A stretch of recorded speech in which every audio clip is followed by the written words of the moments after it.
How you doing, everybody? It's your boy Wardy, and as you can see, we're back at it talking about the Amazons, and you've been asking, I've been telling. Let's get into it. Our latest edition of Top 5 New York Metropolitan trade targets leading up to this year's trade deadline right around July 29th. So we are just 2 weeks away from the big day, and I'm starting to get excited, baby. This was a Mets team back in miserable May that had no shot at being at all buyers by this year's deadline. Now, fast forward a month and a half later, the Mets currently stand third in the wild card, which is an amazing thing to say for this team that was 11 games below 500 at one point this season, a couple games above 500 in a playoff spot entering the All-Star break. David Stearns surely is going to have some tricks and savvy moves up his sleeve from now up until 2 weeks from now at the deadline. So what could those moves be? Let's break them down in today's show, as we have 5 players to get into that makes sense for a multitude of reasons. So what I want to hear from you amazing Mets fans in the comments down below is the following. 1, which player do you hope lands in Queens out of the 5 the most? And secondly, which one do you think is least likely to land in Queens and why? Drop them in the comments. As always, everybody, thank you all so much in advance for doing so. As you continue to smash that like and subscribe button for the #1 platform for all things Mets coverage here on YouTube, not directly affiliated with the Mets or SNY. Shouting out Sower, MLB, and BetUS, our amazing sponsors. As always, a little bit more on them later in the show by clicking the link in the description. As always, everybody, but without further ado, let's let it rip with our first player here at number 5. And yes, you guessed it by the Baseball Savant page. Have you put it together now? Of course you did. It is a very known southpaw in Major League Baseball. Said absolutely nobody, but he does come from a team that we're going to talk about a lot today, and that is Southside with the Chicago White Sox. No, not Garrett, who? No, we're going to get into, yes, Tanner Banks. Tanner Banks, a 32-year-old veteran southpaw of a reliever for the White Sox, is exactly what David Stearns and a Jake Diekman-less bullpen could certainly utilize. I know you might be wondering, Wardy, what do you mean a Jake Diekman-less bullpen? What I mean is, this is the exact guy you want to bring in to get rid of Jake Diekman should his continued struggles be a problem and be a detriment to this ball club. And 9 out of 10 times this year, that has been the case for Diekman. Funny enough, a former White Sox from a year ago turned Ray. Now we have here Tanner Banks, who's having himself quite the season here in Southside with the Chicago White Sox. But what has stood out so much here about Banks this season? Well, it's been a couple things. Right away, you see the baseline ERA at a 4.33, so not the sexiest whatsoever. But what does that also tell you? It also tells you that, yes, the Mets are in a position where they go out of their way to acquire Banks. He's not going to necessarily cost you an arm and a leg the way some other reliever options that we may or may not discuss in today's video will find themselves being in that type of situation. Not the case of Banks here, who's on a 1-year contract, still with 1 minor league option left, which I'm sure David Stearns would love to see and acquire, knowing that you have a lot of versatility with configuring your bullpen once you acquire him. A 4.33 ERA, but a 3.28 expected ERA, a 3.04 SI ERA, roughly 50 Ks so far, not even 40 games this season. Tanner Banks has been absolutely consistent so far for the Chicago White Sox this season, and a couple things stand out. One in particular is that masterful slider. We got ourselves a 5-pitch mix here in the case of Banks, which certainly stands out with that slider. That's his go-to pitch, 88 miles per hour where he usually sits, and he throws that more than any other pitch in his arsenal. Tops out right around that we see in 118 to 120 on Stuff Plus, which means he's right around 20% better than the average pitcher in baseball that throws that exact slider. When we get into 4-seam fastball, not so much, a little bit of a flat heater, sits a little bit below average, the 91st percentile or so, throws it around 94 miles per hour, change up at 86, curveball at 82, sinker at 92. So again, you got a nice mix of pitches here for someone, that being in Tanner Banks, who's going to induce a solid swing and miss. This season, he's been averaging right around 10 K per 9 to a measly 2.2 walks per 9.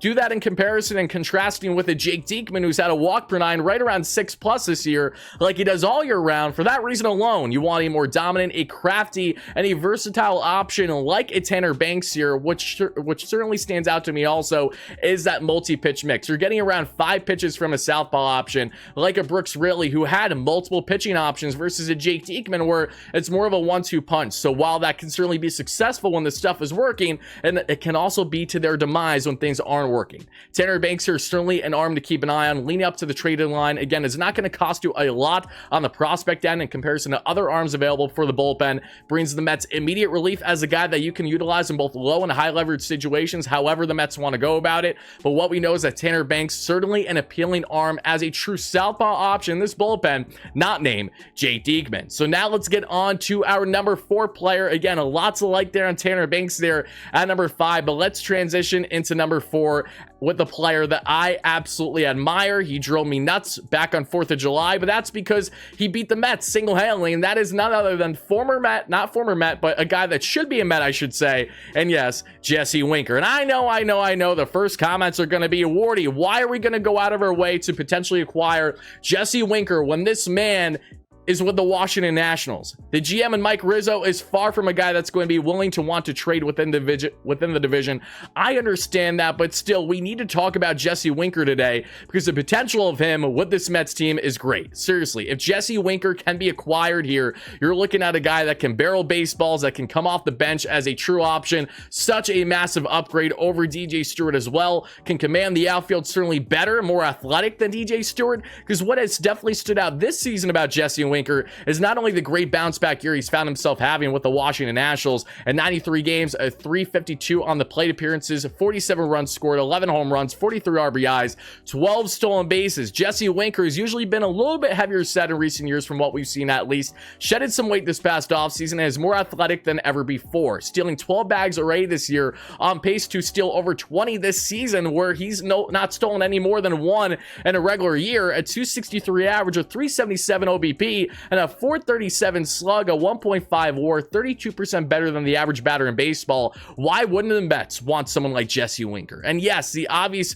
barrier in the way is Mike Rizzo wanting an arm and a leg for a rental piece, and Winker is just on a 1-year, $2 million deal. This is similar going back a couple years to when Kyle Schwarber was traded from the Nationals, a big lefty bop of a batter going from the Nationals to the Red Sox, in which he still torched the Mets no matter where he was playing that year, and has since then now entered Jesse Winker, that us Mets fans know very well. Winker, in case you guys have been living under a rock, has had a lot of great success against the Mets, especially at Citi Field, and he has famously credited Mets fans for being some of the best fans in baseball that he has certainly appreciated. He's loved the banter going back and forth with fans. He has certainly enjoyed everything on the rival end, the receiving end of being an opposing player. But what if he came in this clubhouse? What if he brought the vibes as a true, again, a lefty DH option that can play the corner outfield for you? Will he play professionally? No, he won't. And do the Mets need outfielders? No, they don't need outfielders. But with Starling Marte having no true timetable as to when he's going to return, the Mets are just one more injury away from having to rely far more with the DJ Stewart than they would like.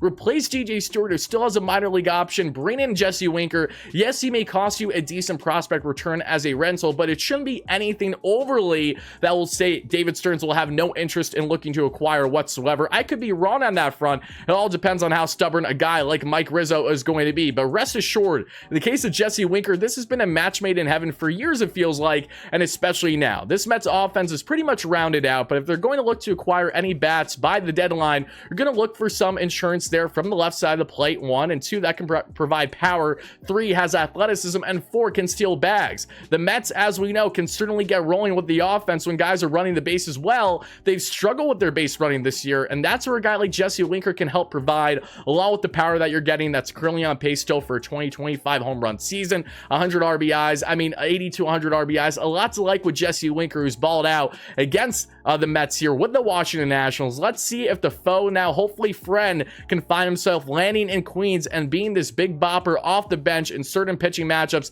either facing selective righty pitching or even lefty pitching based on how his splits have been in recent years. Either way, Jesse Winker will be traded by this year's trade deadline more than likely. Where will he find himself landing? It might just be time to not return, but finally land in Queens. What feels like a homecoming for a guy that's been connected to us so long. And then to add a little sprinkle in there, was playing with the Milwaukee Brewers last year, in which David Stearns was able to keep a little bit of a closer eye. Yes, he was away from baseball, but he was still a part of the Brewers organization, and certainly has his own choice opinions on Jesse Winker throughout his career during his long time as a Cincinnati Red, battling against the Brewers there in the NL Centrals.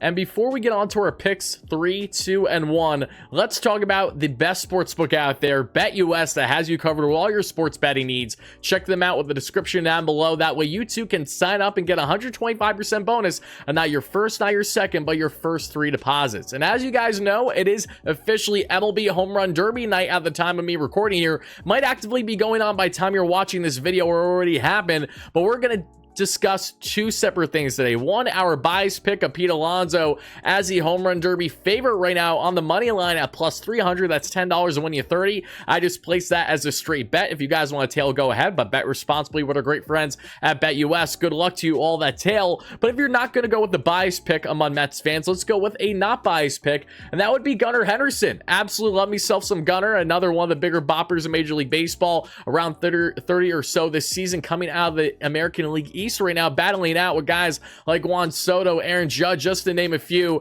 I absolutely love Gunnar in this matchup, and we've seen his teammate and Adley Rutschman get involved in the Derby in the past. Let's see what Gunnar has to offer at plus 400 odds, which means he's 10 to win 40. Good luck to everybody that goes ahead to place these bets. I have two, so either way, I'm going to win some money today. We'll see exactly how much I win, but again, make sure you do it all with our great friends at BetUS. And now let's hop right back into this one. And at number 3, we have, yes, you guessed it, Mr. Eric Fetti. If you don't know Eric Fetti, you better listen up now, because I know you're probably saying, Wardy, why are we talking about the schmuck, the former Washington National, that was batting practice when the Mets weren't even that great of a ball club? Great question. Well, since then, he has went over the KBO for a year or two, came back. David Stearns, Mets Pobo, went out of his way to try to acquire Eric Fetti this past offseason, instead signs a more guaranteed deal as a true starter with the White Sox at 2 years, $15 million total, 7.5 AAV, and Eric Fetti and Garrett Crochet have went on to be one of the best 1-2 punches among all rotations in Major League Baseball, especially out of the American League. Fetti, now in his 30s, is coming off of a big year in the KBO, Korean Baseball League across seas, comes back,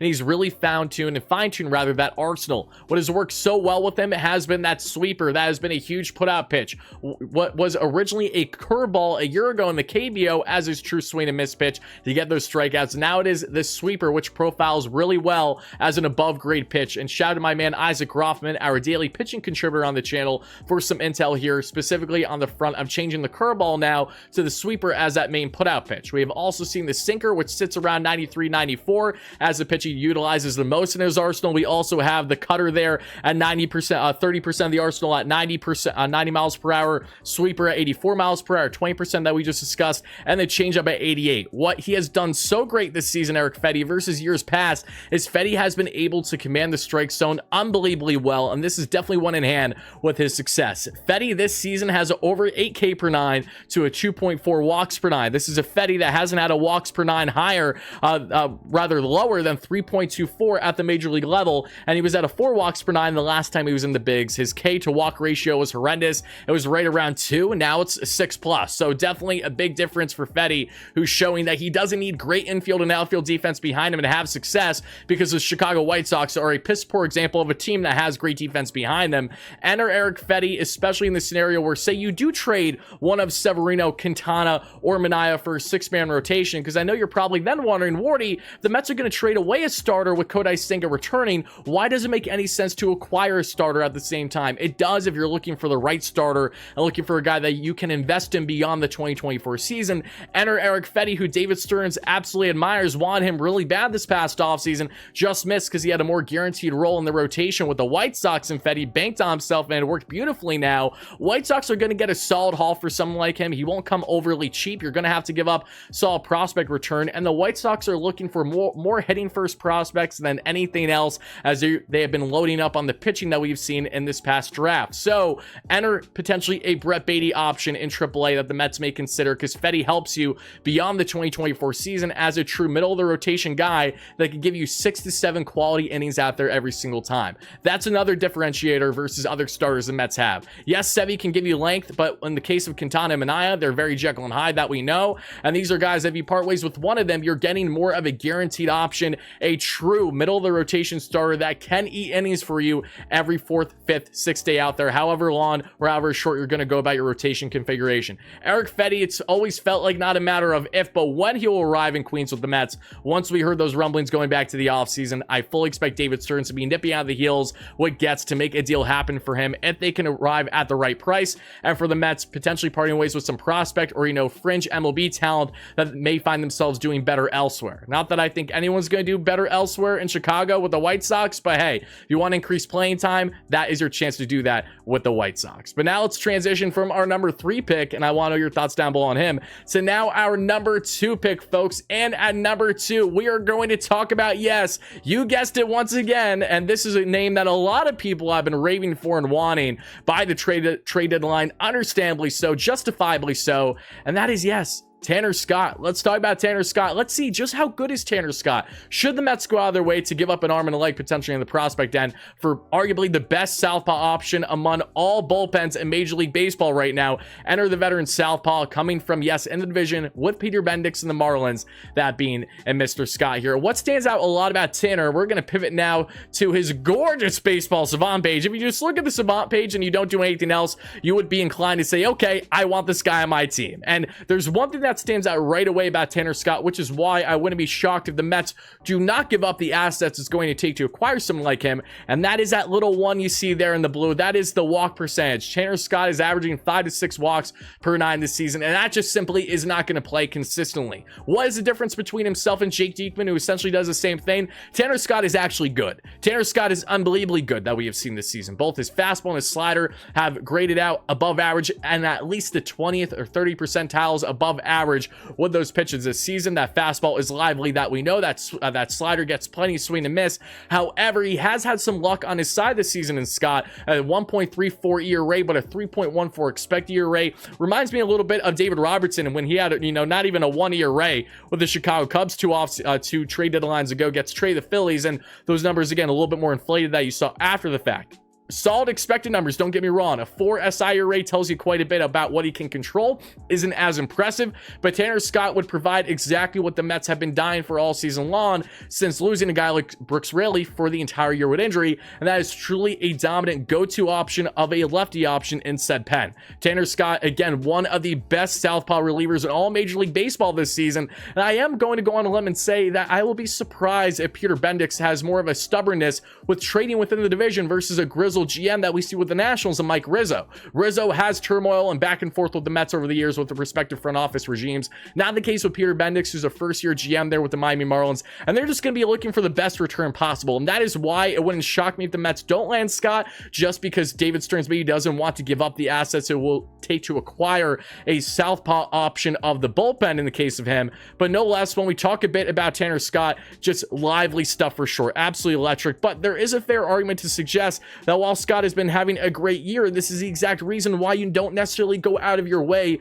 to acquire him, because prospect wise right now for Tanner Scott, who's on a 1-year $5.7 million deal, something that the Mets can eat fully, so that'll take it off the books for the Marlins. He's a UFA at the end of the year, so you're not investing beyond the 2024 season. Those are already the initial red flags to not want to go out of your way to give up an arm and a leg prospect wise for not even a controllable southpaw option. But in the case of Tanner Scott, who has a lively fastball that sits right around 97, one of the best in the game, he doesn't give up average exit velocity whatsoever, in the 100th percentile there. Hard hit percentage, ground ball percentage, one of the best in the game right now. The slider that sits 88 to 90. The Mets had their fair share of great reliever options with 1-2 punches with fastball slider from the right side of their arms, but now let's look at the left side and Tanner Scott here, who I will say probably profiles best as a 7th, 8th inning guy versus, say, a closer, and that's fine because we have this guy by the name of Edwin Diaz that can handle the closer role. We don't need to depend on Tanner like he's been doing this year for a depleted Marlins team that obviously isn't going anywhere this year. So Tanner Scott, is he going to cost you a lot?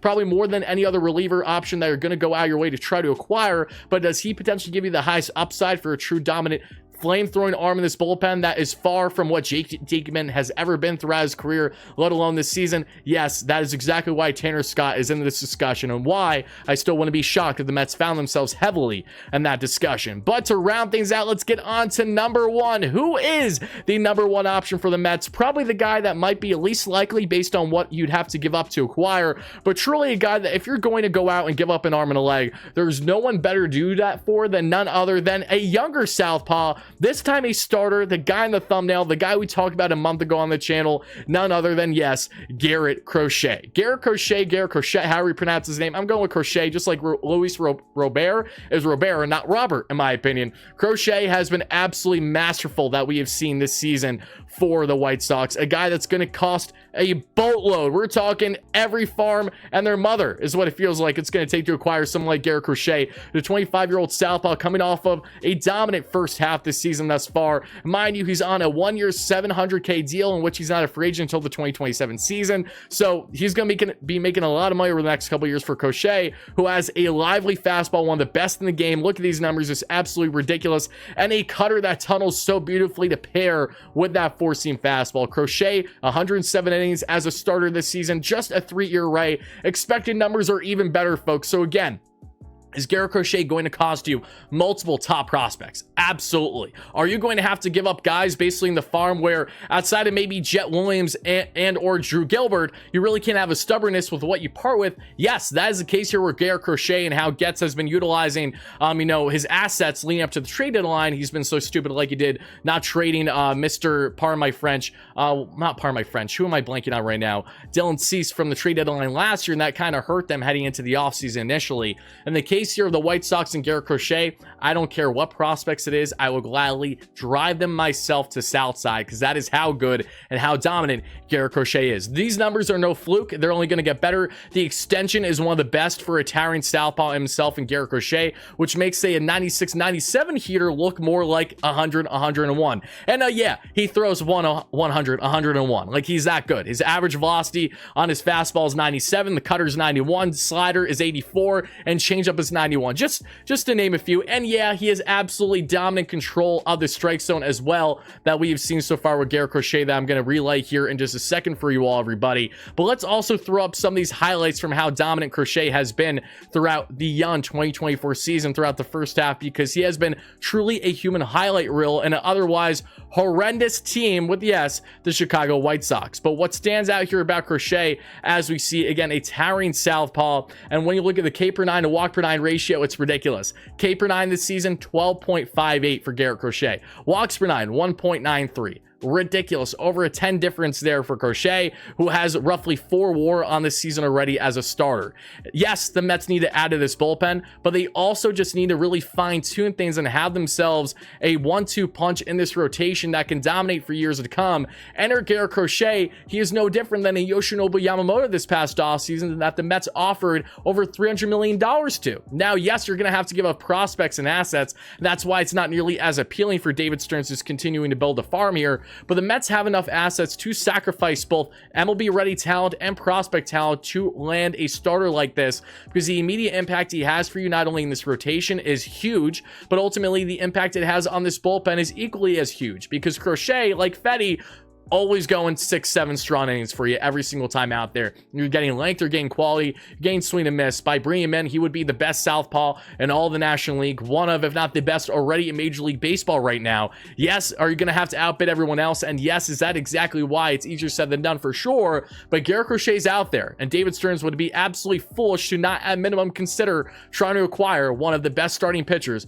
in all Major League Baseball for not the 2024 season, but 2024 and the multiple years beyond, as the Mets are trying to build themselves a consistent perennial contender to push for playoffs each and every year. But that's going to do it for me, everybody. I want to know your initial thoughts and reactions down below to our top 5 list. How do you feel about these guys? Which stand out the most to you and why? And which is the least likeliest to land in Queens and why? Drop them down below. Thank you all so much for watching. Stay tuned, as we're going to have plenty trade rumor, trade related content leading up to the trade deadline here on the Mets' largest platform, not directly affiliated with the Mets or SNY themselves, here on YouTube. Thank you all so much for watching. We'll talk again real soon. Let's go Mets, baby. Peace out.